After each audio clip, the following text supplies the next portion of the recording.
Last week, BC Premier David Eby made an announcement that caught my eye. Today, I'm pleased to announce that we have identified sites in Prince George and Surrey to open the next 2 involuntary care facilities in the province of BC, adding around 100 more beds.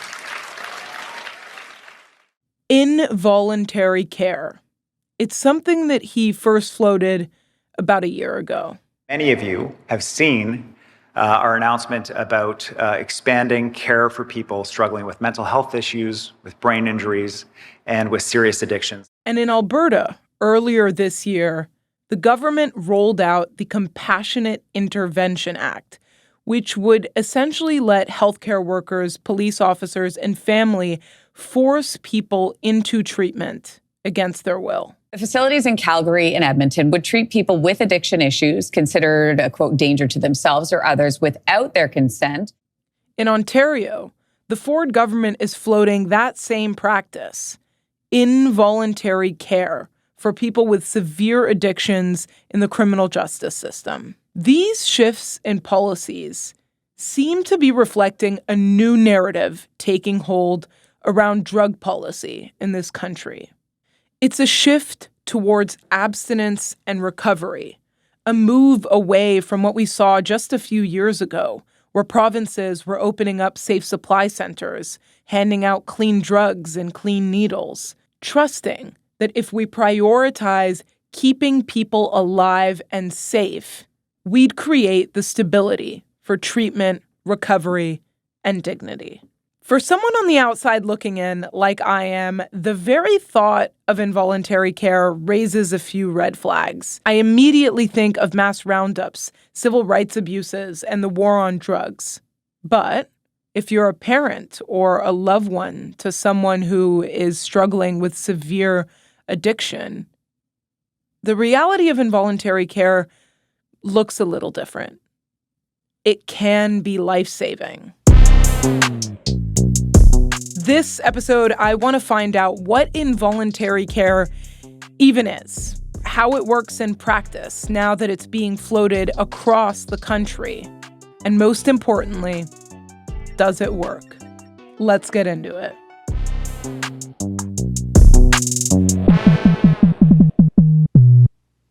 British Columbia has historically been a leader in Canada on drug policy.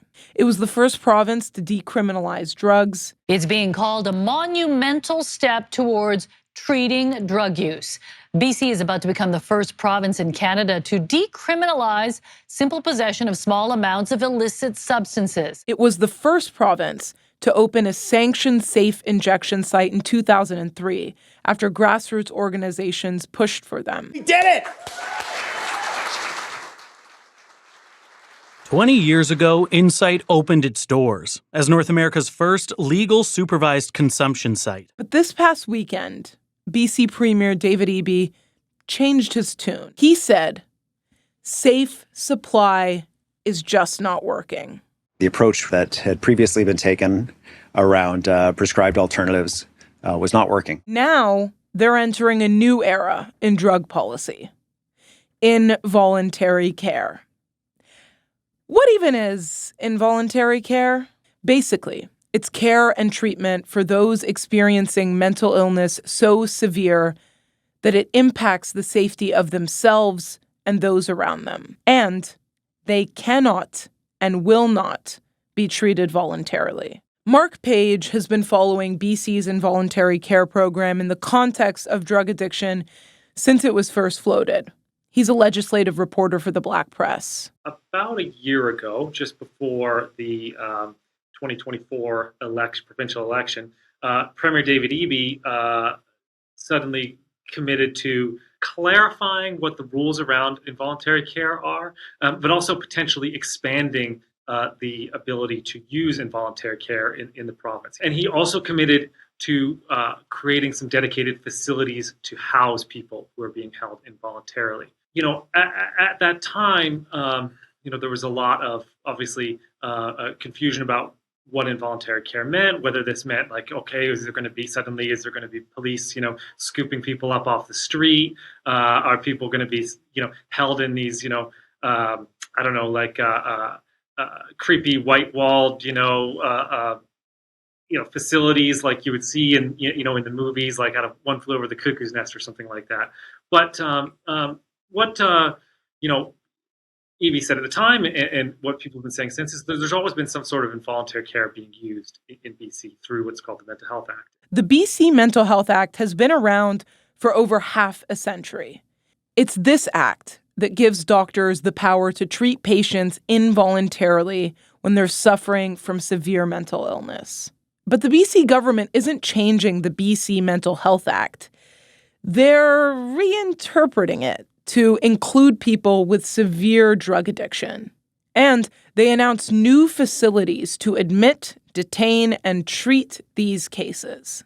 Since David Eby, made that announcement in September of last year that he was going to look into expanding these facilities, he's hired a guy named Dr. Daniel Vigo. Here's Dr. Vigo. And there's a group of people, a very small group of people that have very serious behavioral impacts of mental illness, substance use, and acquired brain injury that absolutely require care under the Mental Health Act. And there are simply no services for those. What needs to be done? Like how do we better care for people who are experiencing both mental health issues and addiction problems? Can we put those in the same facility? Historically, those two things have been separated, and that's a complaint of many people, is that people can't get treatment for both those things in the same place at the same time. And then after the Lapu Lapu Day tragedy in Vancouver. Now to that deadly car ramming attack at a Filipino heritage festival in Vancouver. A man drove his crowd into a crowd of people, killing nearly a dozen. David Eby announced, okay, we're going to review the Mental Health Act now, and that review is still underway. The BC Mental Health Act is criticized. There's concern about how people are detained. There's also concern about what happens to them when they are detained, and whether the patient or the family has the right to refuse treatment that includes things like electroconvulsive therapy and antipsychotic medication. There is actually a court challenge right now over the BC Mental Health Act. It's worth mentioning as well that we haven't gone over yet. There is a court challenge challenging some provisions of the Mental Health Act that provide that say, a person, if they're being held involuntarily, has provided deemed consent, meaning that they have, if they're held involuntarily, that means they're automatically consenting to treatments such as being given antipsychotic medications or electroshock therapy. That case was brought by the Council of Canadians with Disabilities, and it's been working its way through the courts for years now. This court case came up years before David Eby announced his new policy. And to be clear, this challenge isn't about whether or not someone can be placed in involuntary care, but about what happens to them when they are in involuntary care. But final arguments are being held on October 27th in BC Supreme Court. But that case, even if it is settled, even if there is a judgment, in BC court, it could be appealed. It could end up going to the Court of Appeals. It could end up going to the Supreme Court of Canada. And so this could be years from now that there's resolution. There's nobody that's really denying that the government has the ability to hold people, and there are already people being held. Right now, people being held in hospital beds in all over BC. There is a lot of fear about involuntary care because of the way things were done in the past, not just in BC, but elsewhere in Canada, in the United States. People weren't necessarily treated with the compassion and respect that they deserve, and that people expect these, at this point. And what the government is trying to explain to people is that it's going to be different this time somehow, but they're not really explaining exactly how it's going to be different. Mark says there's a lot of fear in communities that might be impacted by this new policy. And the BC government's lack of transparency and clarity is not helping. I spoke to Guy Filicella, a well-known advocate who went through his own addiction and recovery journey. And he told me he's afraid that it's more like turning the treatment industry into the prison industry. Not about rehabilitation, it's about incarceration and punishment. And so we see these acts that are committed in our society. And yeah, sure, some may be really egregious, but then we don't see what happens to people in prison. It's a very toxic environment, and one of where a lot of people are just trying to survive. And then when they're released from prison, there's no resources or support for them back in the community. And he said, that wouldn't really be a therapeutic environment for people to start healing from their pain and trauma. So there are people that are afraid that this sort of care might re-traumatize individuals. And there's also issues with how it's being necessarily imposed in these communities. And it's particularly if it's police that are interacting with some of these people. Like a lot of these people have had a lot of poor interactions with police, and there was an instance on Pandora Avenue, which is where the largest homeless encampment in Victoria is. It's where our place, the shelter is located there as well. Where a man was, he was undergoing a mental health crisis.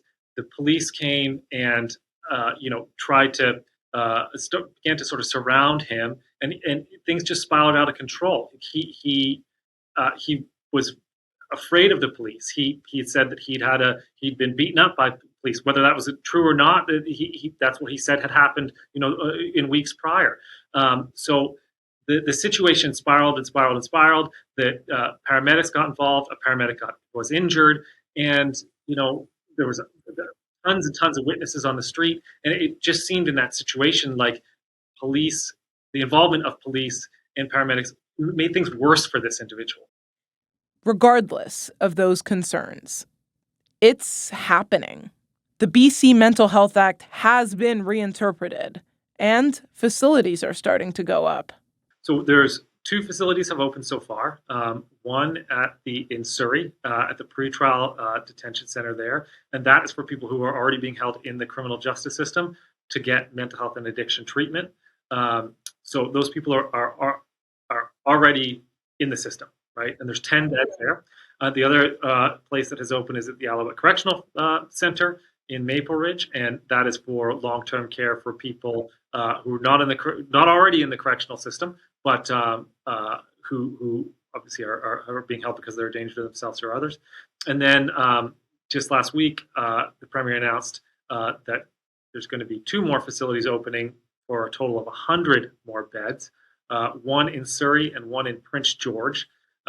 Prince George would be the first facility in northern BC, and part of his commitment is to open regional centers so that people can get treatment in their own community. But he didn't give any details on where those facilities will be located, how many beds will be in Surrey, how many will be in Prince George. Do we know how many of those beds, how many people who are being forced into involuntary care are folks who are struggling with drug addiction?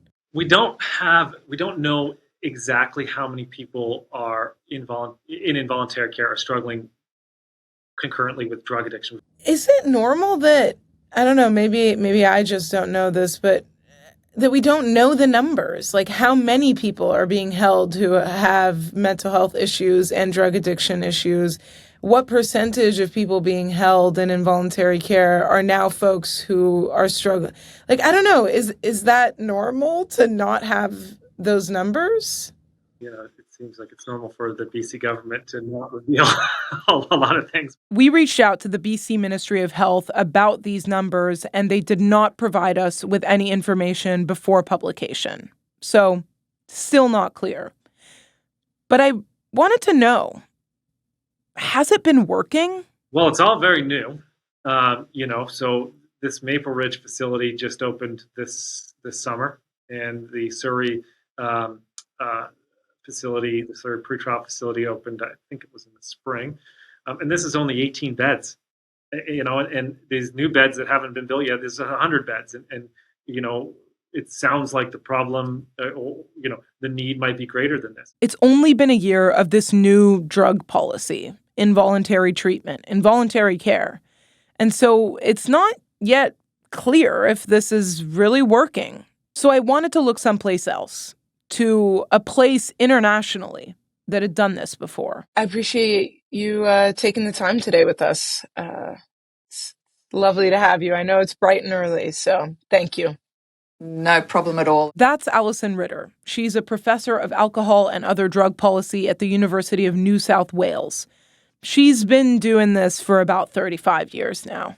My research is all concerned with helping governments make better decisions about what to do about alcohol and other drugs. I got particularly interested in research because I figured that without good evidence, governments weren't going to be able to make the best decisions. I think it's important to note here that our drug crisis looks quite different to Australia's. The drug crisis in BC is primarily driven by opioids like fentanyl. In Australia, they have a methamphetamine problem. In 2023 in BC, the rate of drug deaths in BC was 45 deaths per 100,000 people. In New South Wales in 2023, it was about 5 deaths per 100,000 people. It's a different kind of crisis.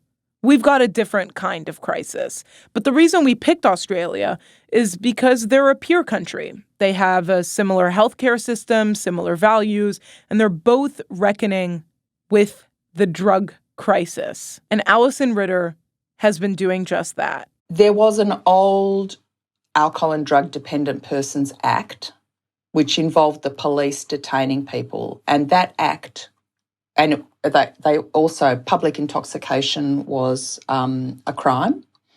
So when they removed public intoxication from the criminal code, they also updated the act to include this option for involuntary treatment because they wanted a mechanism for basically saving lives. And it parallels our Mental Health Act. So I assume in Canada, in fact, I know in Canada you have involuntary admissions for mental health. So it's exactly the same process. Involuntary care means different things in different places. So there are different types of involuntary care. One version is when someone is charged with an offence and they're locked up and given treatment when they're locked up. That's involuntary care. Another version of involuntary care is labour camps, which happen in China and Vietnam and Cambodia and places like that. They round up people who use drugs and they detain them for 2 years in prison-based settings to do hard labour. Another version of involuntary care is civil commitment.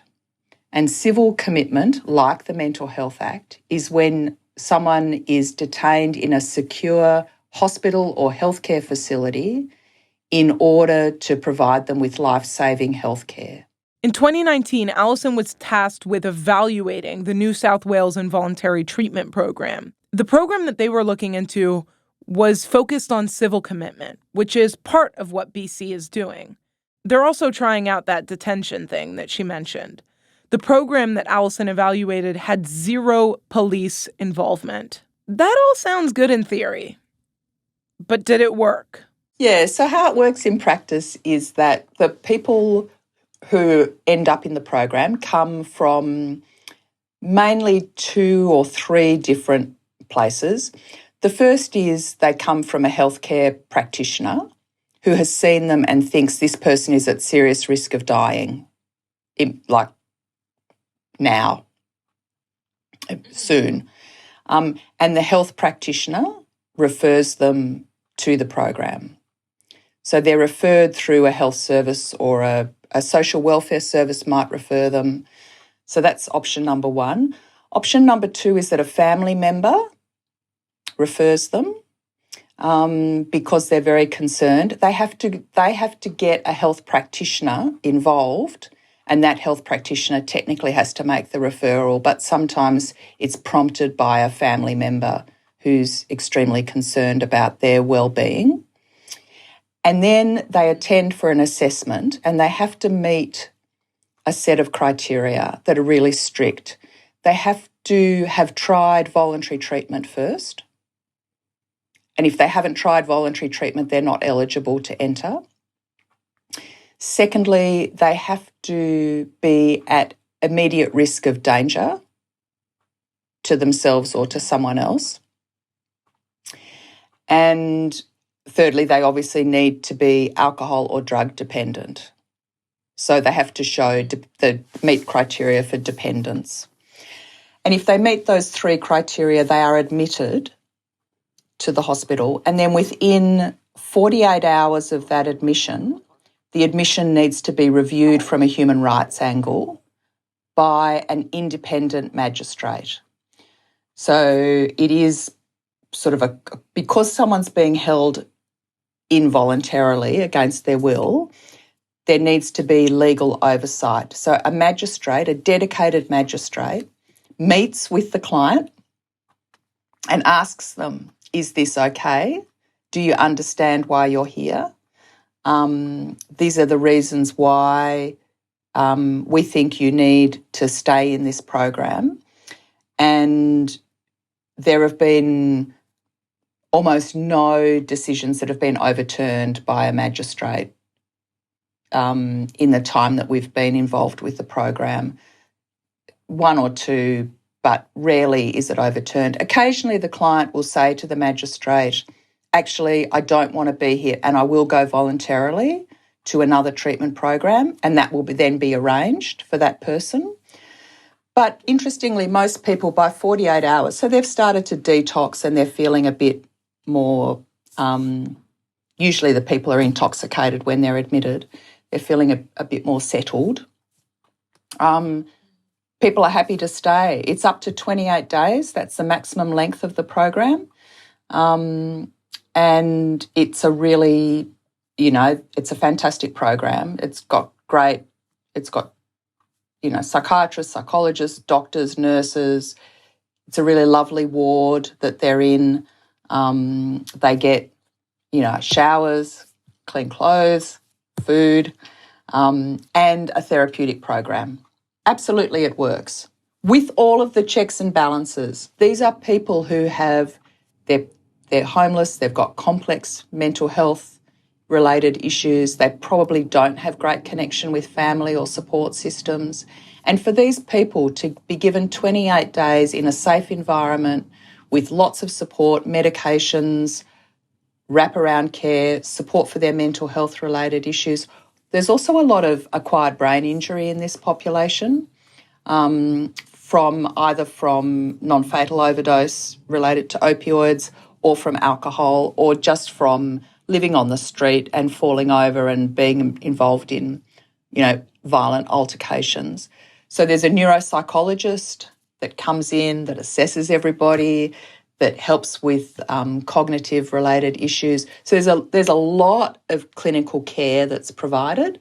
So it's no surprise that these people do really well. The program led to short-term reductions in alcohol use and better health and less reliance on emergency services. And anecdotally, many of the participants valued the program despite it being involuntary in nature. But did it work long-term? I certainly know people who have done incredibly well out of this program. But, drug and alcohol dependence is a lifelong condition and, people relapse. The evaluation Alison conducted said that benefits tended to weaken after 6 months, and the outcomes for methamphetamine dependence were less positive. The program generally just seemed to be more effective for alcohol use, but it still required really strong and thorough aftercare. And just to be clear here, again, the program Alison evaluated didn't look into opioid addiction, which is the most common substance found in BC. Substance use disorder does share some common traits among a variety of drugs. But each drug has a unique set of challenges and requires a pretty tailored response. For example, if someone is in involuntary care for opioid addiction, their tolerance for opioids goes down. And if they relapse, they're way more likely to die. A criticism I've heard about involuntary care in the context of drug addiction is that we just don't have any conclusive evidence at all to suggest that this works. Plus, people's experiences with the programs are just anecdotes. They don't tell us the whole picture. So I wanted to ask Alison if she felt like that was a fair assessment. I'm really aware of the reviews that have been done of effectiveness of these programs. One of the reasons why the reviews are problematic is because they combine the Southeast Asia labour camps with the court-mandated programs with civil commitment. So if you just review the civil commitment literature only and you take into account the quality of the care that's provided, every study shows that it's as effective as voluntary treatment. But the omnibus reviews, the literature reviews that have been done, have included all these other kinds of, like, involuntary treatment is like this catch-all. And yes, it absolutely, labour camps do not work. Court-mandated treatment, nah, it's a bit dicey. I mean, it works for some people, but it's not as good. Civil commitment, the program I'm talking about, definitely works. And then you've got to look at the kind of program. So there's a program in America that's been evaluated that's civil commitment, but the therapeutic intervention is in a prison. Like, that's not civil commitment. That's prison-based treatment, you know.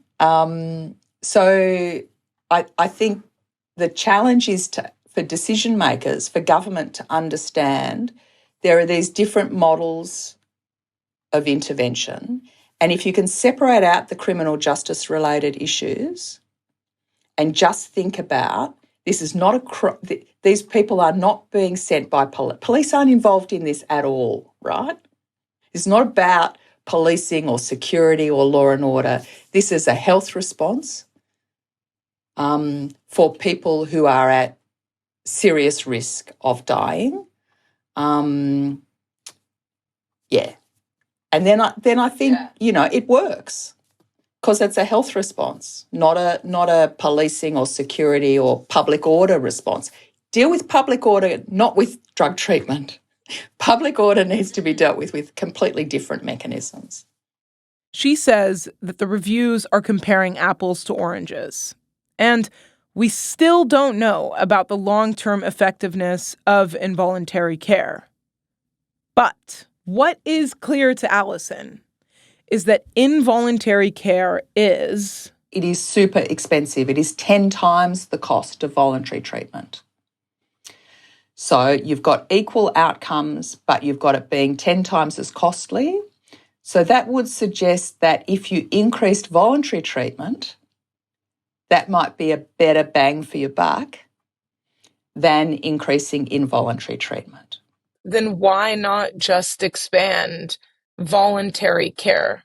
That's our conclusion. I mean, our conclusion is you probably need these beds for a small proportion of people.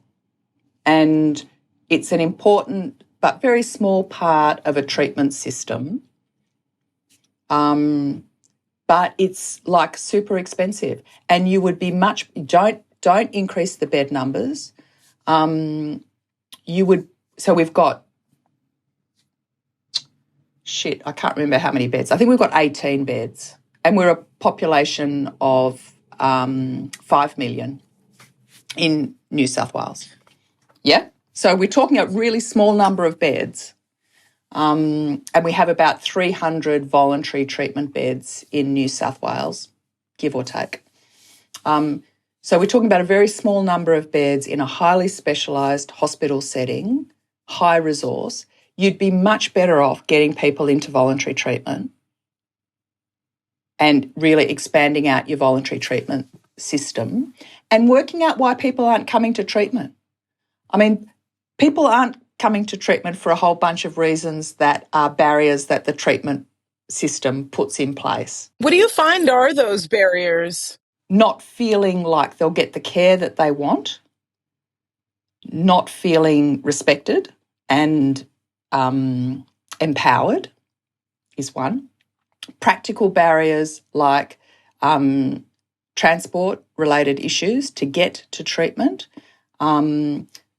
Cost can be a barrier depending on the treatment. I mean, we have universal healthcare like you do in Canada, but there are some costs associated with getting to treatment.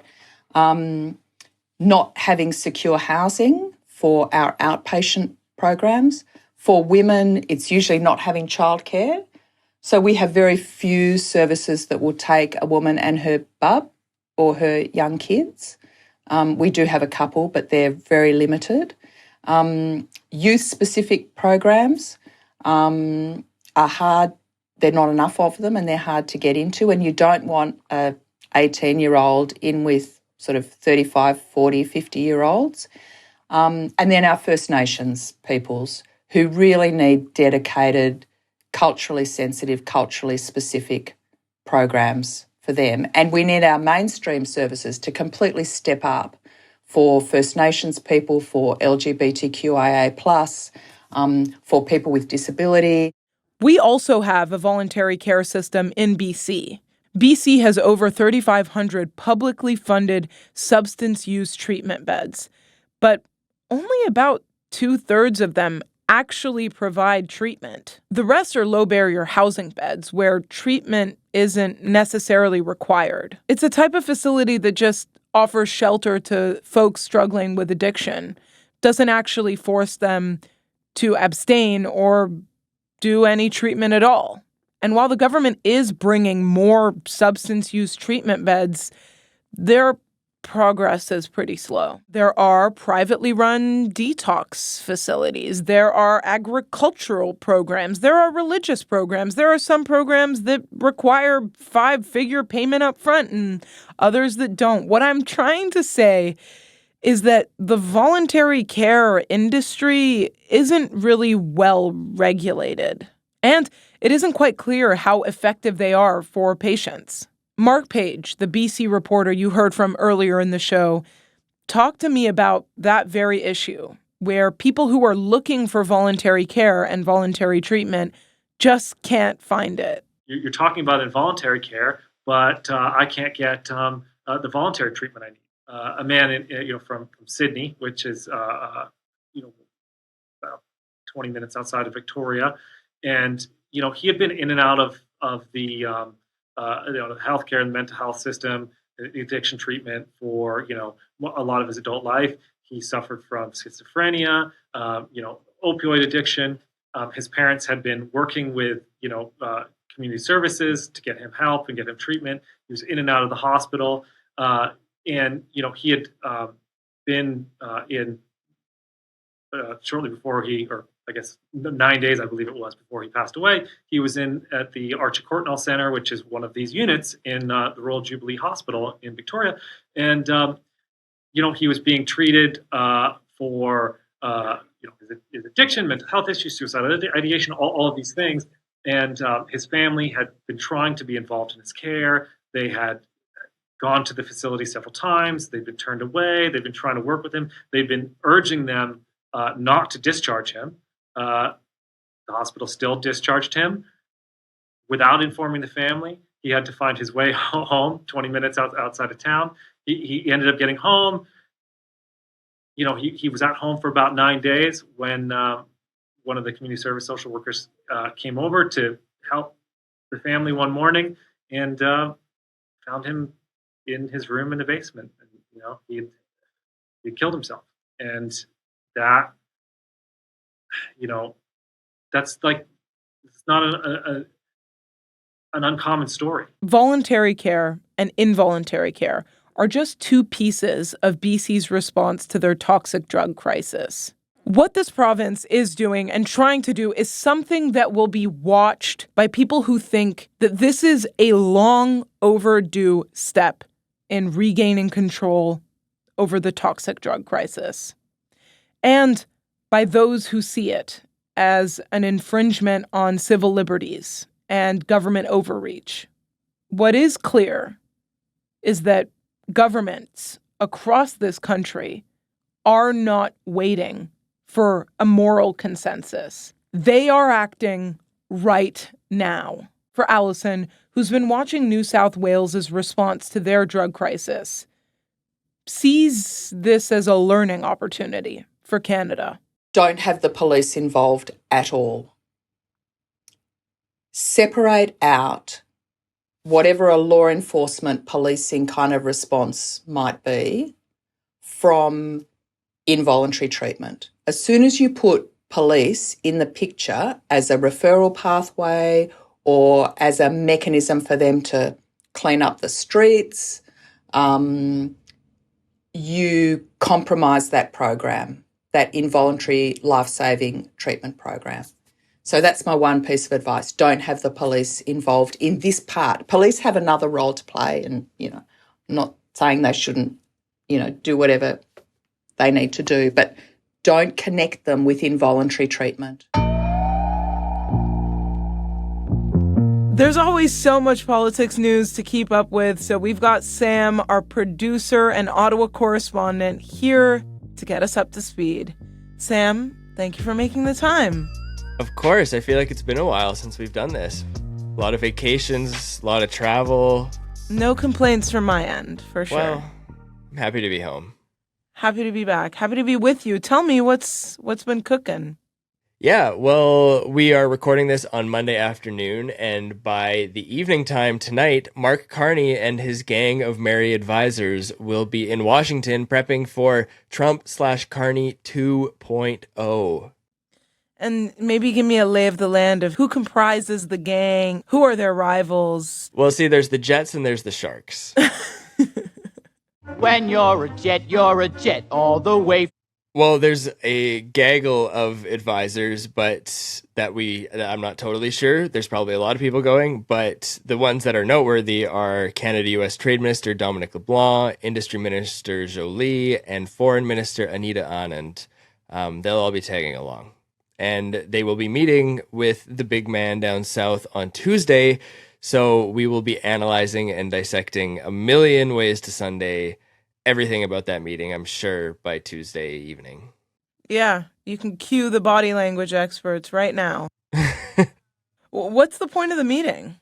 So, well, the press release I got signaled that they're going to be talking about the Canada-US-Mexico agreement, which is CUSMA. That is set to be reviewed in 2026. So very possible that they're going to get some preliminary chats on how that will be negotiated and just kind of getting some face time before a very, very significant negotiation. So the official line is the CUSMA negotiations, but I'd have to assume they'd be talking about tariffs too, right? Yeah, you are most definitely right. The official language on the press release said, the Prime Minister's working visit will focus on shared priorities in a new economic and security relationship between Canada and the U.S. Translate what that means for me, please. Yeah, I like how they say working visit, too, as if it's a celebratory visit. As if it's pleasure. Yeah. So the translation is they're kind of managing the expectations of the people that will be watching this video closely. That's how I'm reading it. It's how a lot of people are reading it. They're not expecting some massive breakthrough. It's kind of about rapport and FaceTime at this point. And here's an even simpler translation. I think what they're saying is it's kind of like a second date. There's no expectations of getting lucky, but you should probably shower just in case. Oh, I hope you're showering more than just when you have a second date. I hope you're showering regularly. Well, Noor, I'm not the one going to Washington, so you can leave. I'm sure you shower, Sam. It's funny that we're talking about this because I feel like the whole impending Trump doom and tariff sweats seem to be losing their kind of central focus in people's political conversations. Am I making that up? Oh, you are not making that up. Just recently, Abacus Polling put out a new survey asking Canadians what their most important issues are right now, and Trump has left the top spot to, can you guess what? Everyone's broke. Everybody's broke. Yeah, affordability is the number one issue for Canadians. I'm sure Polyev is shaking in his seat right he's now. loving this, I'm sure. I mean, eating this up. if you remember, I know it seems like a lifetime ago, but Carney was seen as the best person to take on Trump. But now Trump is way less important to Canadians on kind of this national polling scale. 62% of respondents said that cost of living was one of their top 3 concerns. Housing alone was 34% of that. Healthcare ranked second at 35%. That was tied with economy. And Trump dropped down to 33%, down 5 points since August. This doesn't surprise me at all because everyone is suffering. But I'm curious, you know, we hinted at Poilievre being happy in this moment. I wonder, have you seen him capitalize on this kind of changing political narrative? He hasn't changed his tone at all since the election. And it just so happens that now it's becoming more salient for him. But a lot of this will come to a head next month when the budget comes out. Since the Liberals are in a minority government, they will require the support of at least one opposition party to pass this high stakes budget. So you can expect a lot of like posturing and negotiation going on in the next few weeks to try and get some other party members on board. Trying to like garner up some support for that very, very contentious budget that will be probably so fucking expensive that will piss everyone off in the country, especially right now when we're talking about everyone being concerned about affordability. But there was also other budget news that I had seen this morning. Carney's Liberals are stopping a very long tradition of presenting a spring and fall budget. Instead, they will only be doing one budget a year, which is in the fall. So from here on out, it'll only be the fall budget. Why? So this is how they do it in the UK. And if we all know how Carney feels about the UK. He loves it way too much. Yeah, he loves it way too much. But they're also doing something else. And this is where it gets a little bit complicated. They're separating out day-to-day operational spending from capital investments. So basically, operational spending is all the money that the government spends to keep things running day-to-day, right? So it's like paying the public servants, funding healthcare transfers, running the military, that kind of stuff. It is an ongoing cost of keeping the country functioning, and it actually makes up the biggest chunk of the federal budget. That makes sense. Capital investments, on the other hand, are more about the big long-term projects, like one-time spending on things like new roads, upgrading military equipment, or making research labs. And these are investments meant to boost productivity and capacity down the line. So traditionally, those two costs have been incorporated into one in the budget, but now they are being separated. And the government's argument here is that this shift will help organizations that depend on federal funding. It'll help them plan. So they'll know money's coming earlier in the year before the fiscal year so they can plan better. And for businesses, especially those tied to like construction or infrastructure, it's supposed to mean that they can prepare financially before the construction season hits in the spring. So this that makes sense. It makes sense. But there is a bigger picture here too.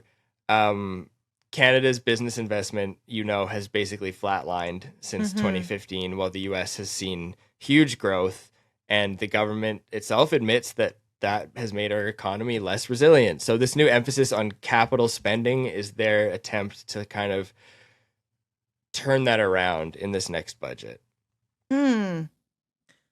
Okay, so one budget a year, and the budget will now be split into two budgets. Okay. Kind of, yeah. Okay. And this announcement dropped on Monday, so we haven't had, just like a couple hours before we're recording this, so we haven't heard much reaction from the Conservatives yet, but I'm sure they will find something to... You can count on them to find something to talk about. And this is going to be the big thing. The deficit is already expected to be massive. The parliamentary budget officer pegged it at about $68.5 billion just a couple weeks ago, which is a huge uptick. So you can expect the Conservatives to latch on to that number. Oh, yeah. And Canadians. Again, like everyone is broke as hell. And... Yeah. The other thing is that this could be seen as a lack of transparency. So if you only get one budget a year, yeah, it could be seen as they're trying not to remind Canadians of the deficit twice a year. So smart for them, bad for us. Thanks, Sam. No worries. See you next week. See you next week. That's been This Week in Canadian Politics. If this episode made you think, or mad, or sad, or happy, let me know. You can email me at noor@canadaland.com. I kind of like the intimacy of this camera setup more than like 600 feet away, but I don't know. Tell me what you think. If you like the show, please leave us a like, a comment, a subscribe. Hit the bell if you want to know when we're publishing, which is often if you're keeping up with us. And if you want to support this show or the work that we do here, go to canadaland.com/join and support us. And now I'm going to log into the mainframe and I put the wrong password and I'm going to pause this. Over and out.